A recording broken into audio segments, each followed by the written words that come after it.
जी नमस्कार, मैं ए.के. शर्मा आपके लिए रोज़ टॉपिक वाइज मैं वीडियो लाता रहता हूँ। वैसे ही आज का टॉपिक मेरा है भारतीय संविधान की अनुसूचियाँ। आज हम जानेंगे भारतीय संविधान की किस अनुसूची में क्या वर्णन है। चलो शुरू करते हैं।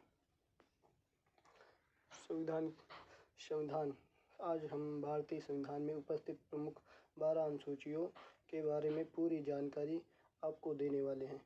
अनुसूचियाँ बहुत ही ज़्यादा महत्वपूर्ण होती हैं और आपकी परीक्षा में यहाँ से प्रश्न बनता है। भारतीय संविधान का निर्माण 26 नवंबर 1949 को हो गया था। उस समय भारतीय संविधान में 8 अनुसूचियाँ थीं। उसके बाद अलग अलग संविधान संशोधन के द्वारा इसमें 4 अनुसूचियाँ और जोड़ी गईं। अभी वर्तमान में भारतीय संविधान में 12 अनुसूचियाँ हैं जो निम्न प्रकार हैं।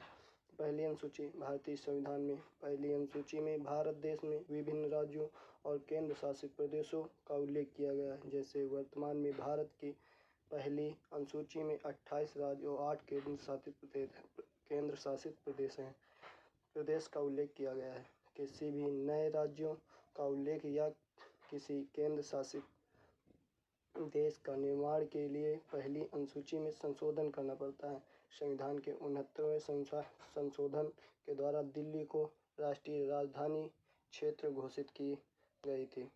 दूसरी अनुसूची भारतीय संविधान की दूसरी अनुसूची में पदाधिकारियों जैसे कि राष्ट्रपति, राज्यपाल, लोकसभा अध्यक्ष, उपाध्यक्ष, राज्यसभा के सभापति, उपसभापति, विधानसभा अध्यक्ष, उच्च न्यायालय एवं सर्वोच्च न्यायालय के न्यायाधीश, सीएजी आदि को प्राप्त होने वाले वेतन, भत्ते और पेंशन का उल्लेख किया गया है।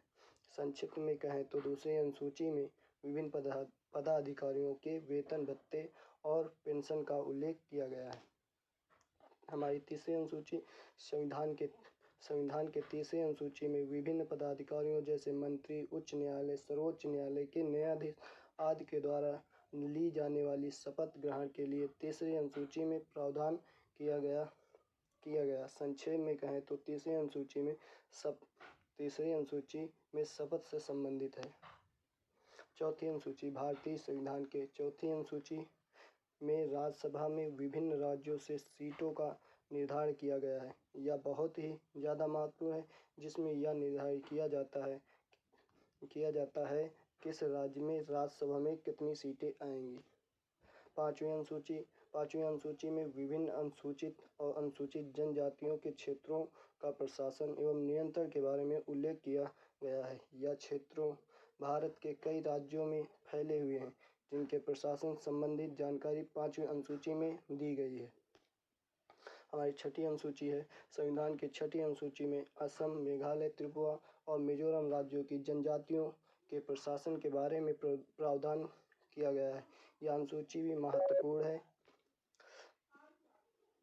यह अनुसूची भी महत्वपूर्ण है। याद रखने के लिए आप असम, त्रिपुरा, मेघालय, मिजोरम, ATMM इस शब्द से याद रख सकते हैं।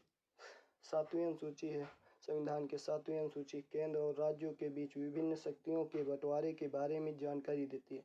यह बहुत ही ज़्यादा महत्वपूर्ण है। सातवीं अनुसूची में ही तीनों सूचियों का प्रावधान किया गया है, जो कि इस प्रकार हैं। पहली संघ सूची, दूसरी राज्य सूची, तीसरी समवर्ती सूची।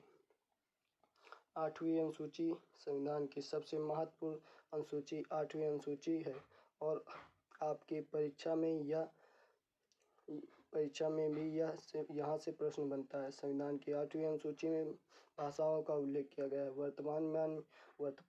वर्तमान में आठवीं अनुसूची में कुल 22 भाषाओं का उल्लेख किया गया है। जब संविधान लागू हुआ था तब मूल रूप से आठवीं अनुसूची में 14 भाषाएं थीं, लेकिन वर्तमान में 22 भाषाएं हैं। इसमें समय समय पर कुछ भाषाओं को जोड़ा गया, जैसे 1967 में 21वें संविधान संशोधन सिंधी भाषा को आठवीं अनुसूची में जोड़ा गया। 1992 में 71वें संविधान संशोधन द्वारा मणिपुरी, कोंकणी और नेपाली भाषा को इसमें जोड़ा गया। 2003 में 92वें संविधान संशोधन द्वारा इसमें मैथिली, संथाली, डोगरी और बोडो भाषा को संविधान की अनुसूची में शामिल किया गया। संसद संविधान में संशोधन करके किसी नई भाषा को 8वीं अनुसूची में जोड़ सकता है तथा हटा सकता है। हमारी 9वीं अनुसूची भारतीय संविधान की 9वीं अनुसूची संविधान के पहले संविधान संशोधन के द्वारा 1951 में जोड़ी गई थी। इस अनुसूची के तहत संपत्ति के अधिग्रहण का उल्लेख किया गया है। खास बात यह है कि 9वीं अनुसूची में शामिल विषयों को न्यायालयों में चुनौती नहीं दी जा सकती। वर्तमान में लगभग इस अनुसूची में 284 अधिनियम शामिल हैं। हमारी 10वीं अनुसूची संविधान की 10वीं अनुसूची 52वें संविधान संशोधन द्वारा 1985 में जोड़ी गई, जिसमें दल बदल से संबंधित प्रावधान का उल्लेख किया गया है। 11वीं अनुसूची संविधान की 11वीं अनुसूची 73वें संविधान संशोधन 1993 में लागू में जोड़ी गई। 11वीं अनुसूची में पंचायती राज का उल्लेख किया गया है।